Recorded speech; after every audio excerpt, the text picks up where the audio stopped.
नमस्कार दोस्तों, मैं सुरेश सर आपके साथ फिजिक्स प्लस 2 चैनल पर बीपीएससी द्वारा आयोजित टीचर एग्जामिनेशन के लिए बीपीएससी द्वारा जो शिक्षक परीक्षा अपॉइंटमेंट के लिए हो रहा है उसमें नए वीडियो के साथ।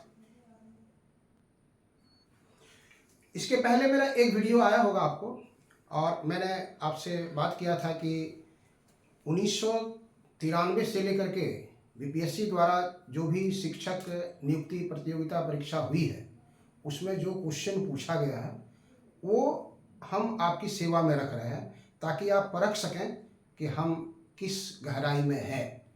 ये मेरा जो वीडियो है आपके मोमेंटम को बढ़ाने के लिए बहुत अच्छा रहेगा। एक कैटलिस्ट, जिसको हम लोग हिंदी में उत्प्रेरक काम करते हैं, वो आपका एनर्जी बढ़ाएगा। इसलिए पूरे वीडियो के साथ आप शुरू से अंत तक बने रहेंगे। आज मैं सेट 2 लेकर के आया हूँ। पहला हम आपसे बात कर चुके हैं कि मेरा ये जो वीडियो है वो जनरल साइंस से रिलेटेड है। आप सामान्य अध्ययन में सामान्य विज्ञान और सामान्य ज्ञान दोनों रहता है। हम पहले आपके साथ जनरल साइंस सामान्य विज्ञान लेकर के आए हैं और इसमें 1993 से जो परीक्षा हुई है उसी का क्वेश्चन है। आज का सेट 2 है बीपीएससी द्वारा बिहार शिक्षक परीक्षा 2023 सामान्य विज्ञान जनरल साइंस सेट 2।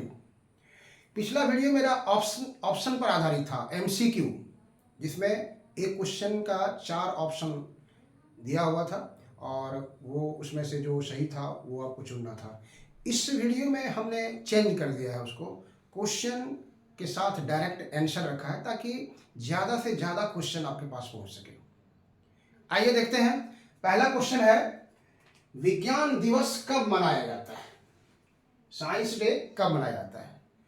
तो सर सीवी रमन एक फिजिक्स के बहुत बड़े वैज्ञानिक थे और 28 फरवरी 1928 को उन्होंने रमन इफेक्ट का खोज किया था और जिसके चलते 1930 में उनको नोबेल प्राइज मिला था। तो ये 28 फरवरी को ये जिस दिन उनका ये खोज हुआ था सफल, उसी दिन को विज्ञान दिवस के रूप में मनाया जाता है। दूसरा क्वेश्चन है, ध्वनि का डॉपलर प्रभाव कब नहीं होता है? तो पहले समझना होगा डॉपलर प्रभाव है क्या।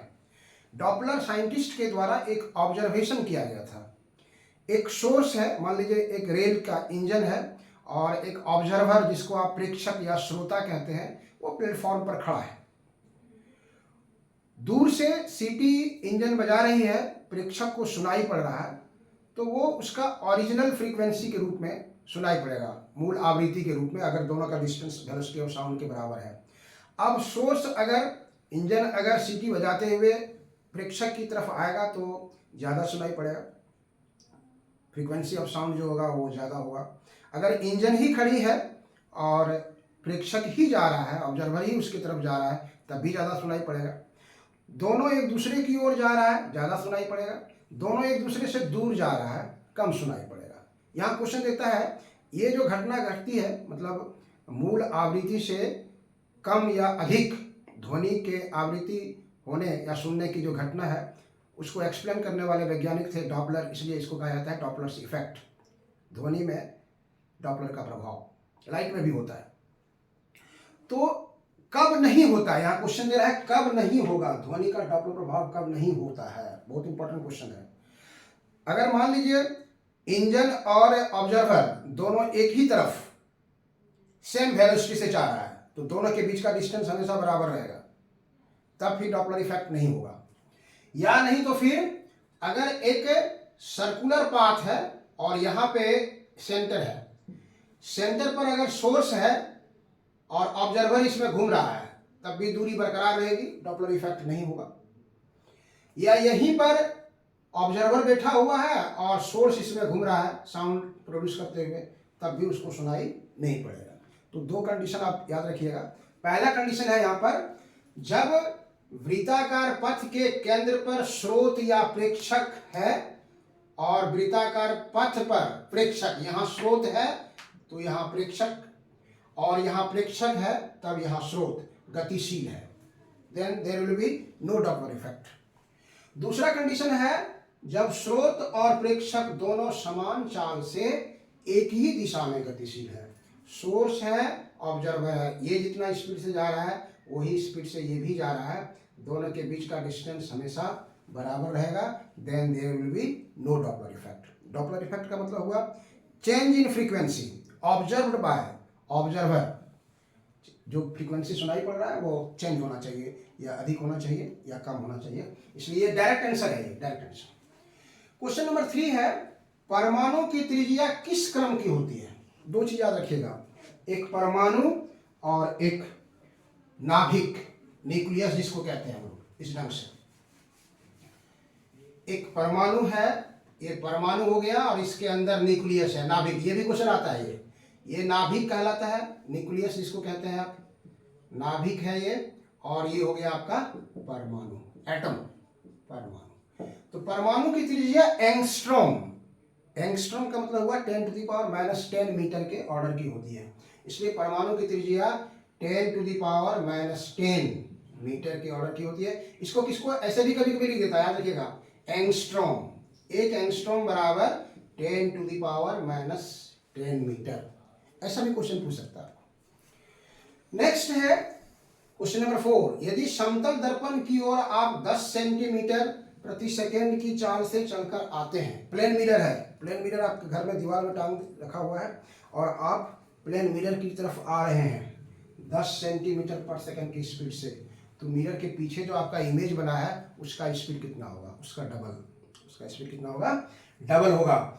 चाल से चलकर आते हैं तो आपका प्रतिबिंब आपकी ओर किस गति से आएगा? तो दैट इज 20 सेंटीमीटर पर सेकेंड की स्पीड से आएगा। क्वेश्चन नंबर 5 है, देखिए, टेप रिकॉर्डर में प्रयुक्त प्लास्टिक टेप पर किस पदार्थ का लेप लगा रहता है, लेप चढ़ा रहता है? पहले टेप रिकॉर्डर आता था, हम लोग लगा देते थे, वो घूमते रहता था, गाना सुनते थे, हम लोग के ज़माने में थी।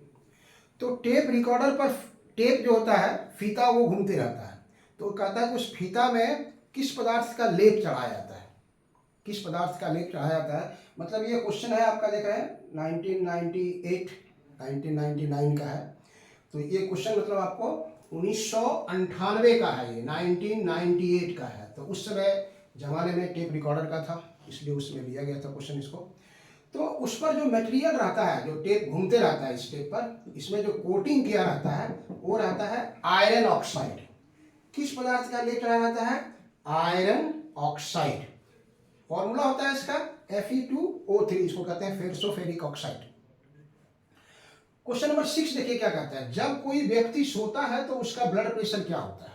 रक्तचाप, नॉर्मल प्रेशर, और स्लीपिंग के समय या दौड़ते समय क्या होता है? बीपी से वगैरह। तो जब सोता है तो शांत की अवस्था में रहता है, ब्लड प्रेशर उसका घट जाता है, ब्लड प्रेशर उसका नॉर्मल प्रेशर से कम रहता है।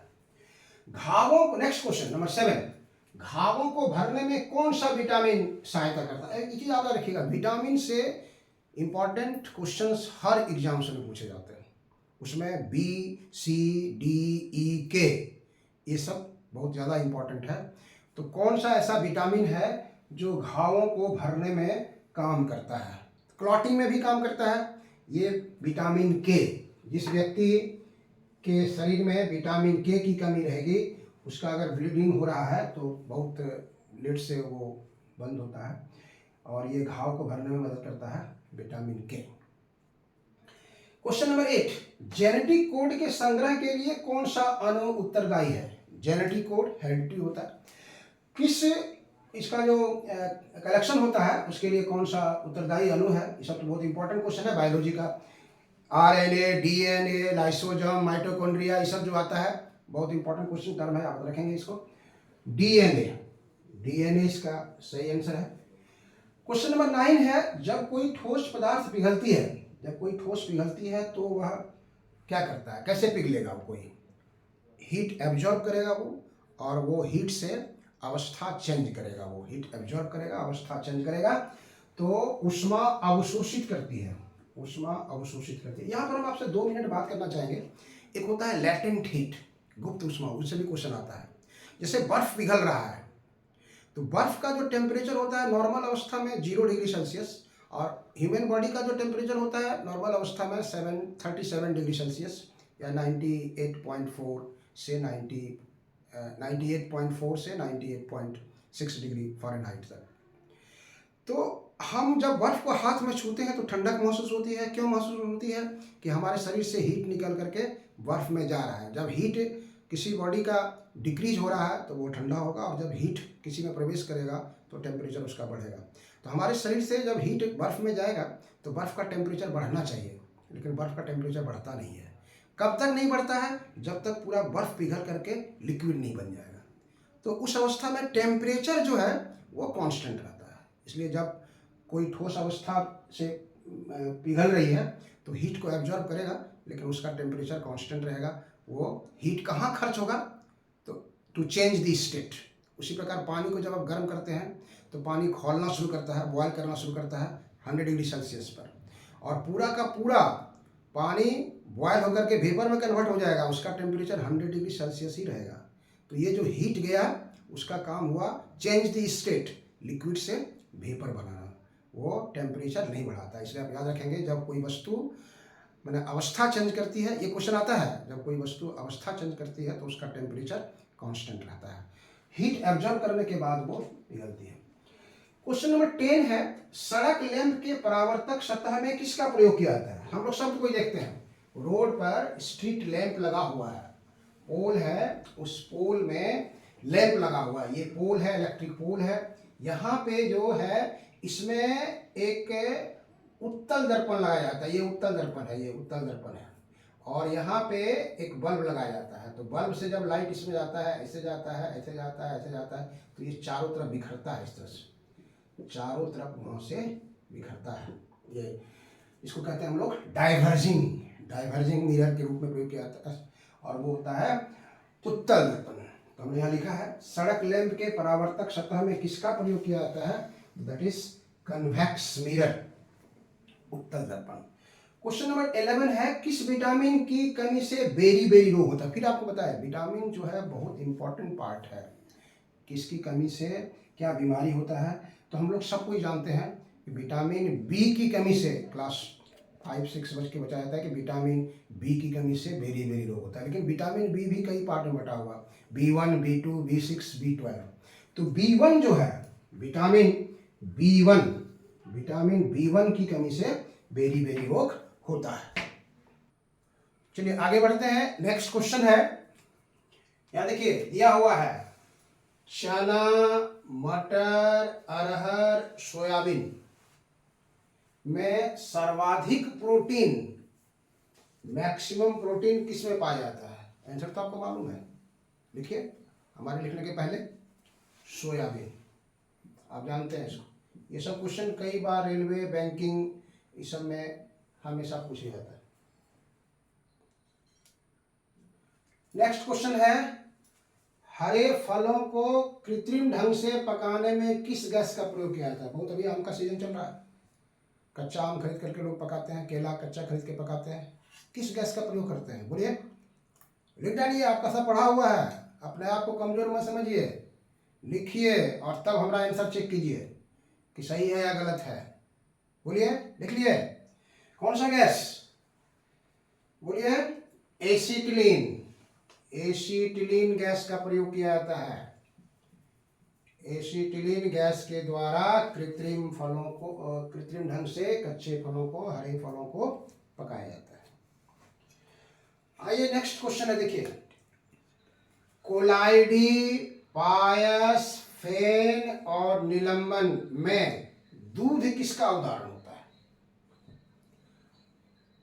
तो कुछ ऐसे लिक्विड होते हैं जिसमें लिक्विड की अवस्था और उसका फैट दोनों जो है लिक्विड तरल अवस्था में रहता है।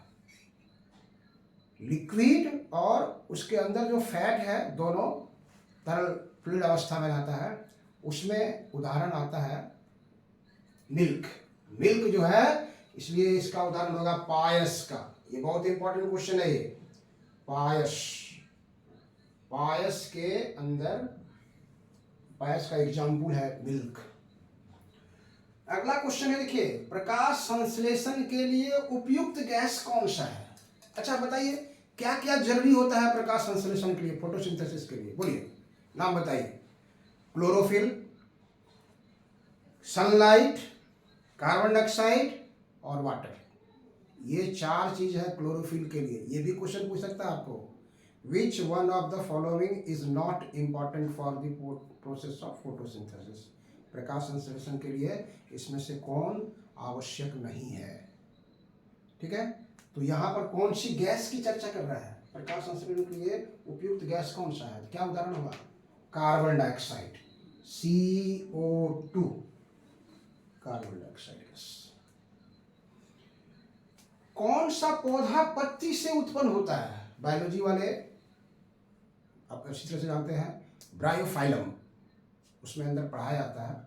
और सबसे जबरदस्त इसका एग्जाम्पल है जिसका कि स्टोन वगैरह में यूज किया जाता है, उसका नाम ही है पत्थर कट्टा। पत्थर कट्टा, पत्थर कट्टा, पत्थर को काटने वाला। क्वेश्चन नंबर 70 देखिए, सूर्य के प्रकाश में कौन सा विटामिन प्राप्त होता है। कितना इजी क्वेश्चन है। कुछ क्वेश्चन ऐसा रहेगा ना कि लगेगा कि अरे ये तो इतना इजी है, इतना इजी है, तो अगर ज़्यादा इजी क्वेश्चन आया तो कट ऑफ मार्क्स बहुत हाई हो जाता है। आप कुछ क्वेश्चन ऐसा डाल देगा जहाँ पर लड़कों की परीक्षा होती है, वही क्वेश्चन डिसाइड करता है। इसलिए इसको हर कोई जानते हैं। आप मेरे लिखने के पहले आप आंसर लिख लिए होंगे डी, और अगर डी का कमी है तो कौन सा रोग होगा, ये भी आप जान लीजिए। क्या कहते हैं उसको, अगर विटामिन डी की कमी है तो कौन सा रोग होगा, रिकेट्स। थॉमस एल्वा एडिसन ने क्या आविष्कार किया था, बोलिए। थॉमस एल्वा एडिसन ने क्या आविष्कार किया था। अगर थॉमस एल्वा एडिसन नहीं रहते तो हो सकता है हम शूटिंग नहीं करते इसका। जितना बल्ब जल रहा है किसका दिया हुआ है, ये थॉमस एल्वा एडिसन का है। विद्युत बल्ब, विद्युत बल्ब का आविष्कार थॉमस एल्वा एडिसन ने किया था। क्वेश्चन नंबर 19 आइए देखिए, सजीव वस्तुएं सजीव वस्तुओं से ही उत्पन्न होती है। सजीव वस्तुएं सजीव वस्तुओं से ही उत्पन्न होती है, इस कथन का प्रथम प्रायोगिक प्रदर्शन किस वैज्ञानिक ने किया था। कौन सा ऐसा वैज्ञानिक था जिसने बताया था कि लिविंग ऑब्जेक्ट्स जो होता है, लिविंग ये जो है वो लिविंग ऑब्जेक्ट से ही प्रोड्यूस होता है। तो ये कौन थे, चार्ल्स डार्विन, चार्ल्स डार्विन। चलिए 20 बहुत इंपॉर्टेंट क्वेश्चन है। सेल, कोशिका शब्द का नाम किसने दिया था, बोलिए। कौन ऐसे वैज्ञानिक थे जिसने सेल या कोशिका शब्द का नाम दिया था, रॉबर्ट हुक। रॉबर्ट हुक ने, रॉबर्ट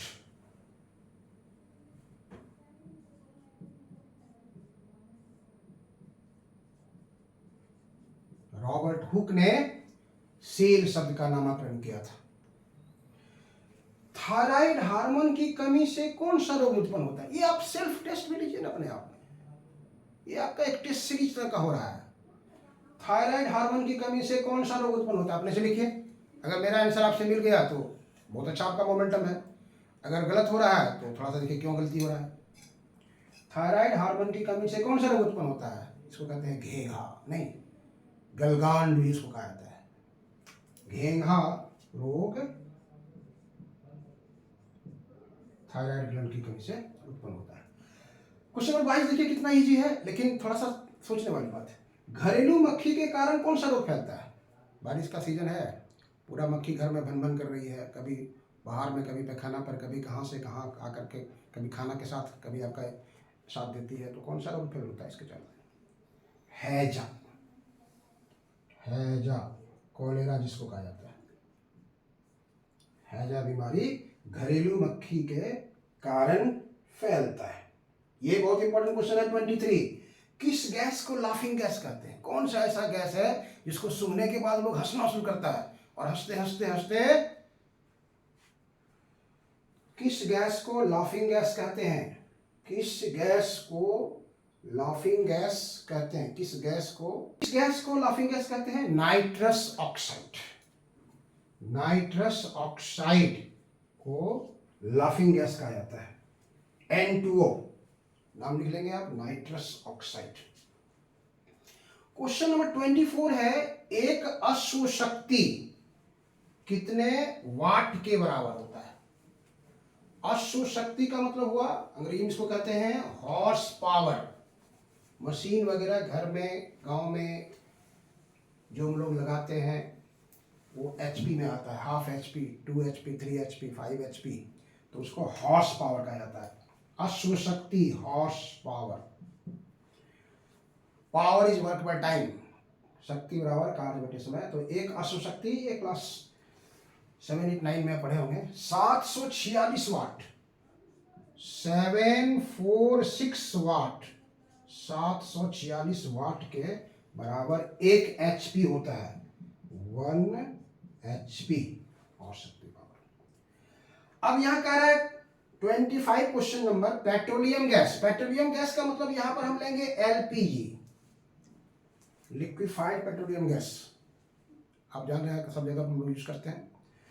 इसमें कौन कौन सा गैस होता है? LPG में गैस होती है कौन कौन? तो ये मिक्सचर है, ये गैस मिक्सचर है, अकेला गैस ये नहीं होता है। इथेन, प्रोपेन और ब्यूटेन, 3 गैसों का इसमें मिश्रण होता है। तो हो गया कौन कौन? इथेन, ठीक है, प्रोपेन और ब्यूटेन। इथेन, प्रोपेन और ब्यूटेन। ब्यूटेन में प्राय आइसोब्यूटेन का ये मिक्सचर रहता है। तो 3 गैसों के ये मिश्रण से एलपीजी होता है। इसका ऑप्शन जो क्वेश्चन में आपको दिया है, हम आपके ये जो लेके आए हैं कैसे, मैंने तुरंत पढ़िए, आप आंसर देखिए कितना क्विक है। वहाँ ऑप्शन में दिया हुआ है पेट्रोलियम गैस में होती है A ethane, B propane, C butane और D में उपरोक्त सभी। तो आप क्या मारेंगे? उपरोक्त सभी मारेंगे। इसलिए हमने यहाँ बता दिया पेट्रोलियम गैस में 3 गैसों का मिश्रण रहता है, इथेन, प्रोपेन और ब्यूटेन। ये क्वेश्चन मेरा 98 का था। तो कैसा लगा मेरा वीडियो आपको? अच्छा लगे तो लाइक करना, सब्सक्राइब करना और शेयर करना कभी नहीं भूलिएगा। हम इसी तरह का तीसरा वीडियो, ये दूसरा वीडियो है मेरा, तीसरा वीडियो लेकर के हम आ रहे हैं और ये तब तक चलते रहेगा आपका जब तक कि परीक्षा हो नहीं जाती। इसलिए मोमेंटम आपका बने रहे, इसकी सेवा में हम आपके साथ हैं। थोड़ा सा आप हमको मदद कीजिए ताकि एनर्जेटिक हो करके हम आपके साथ आ सकें तीसरे वीडियो में। चलिए, थैंक यू।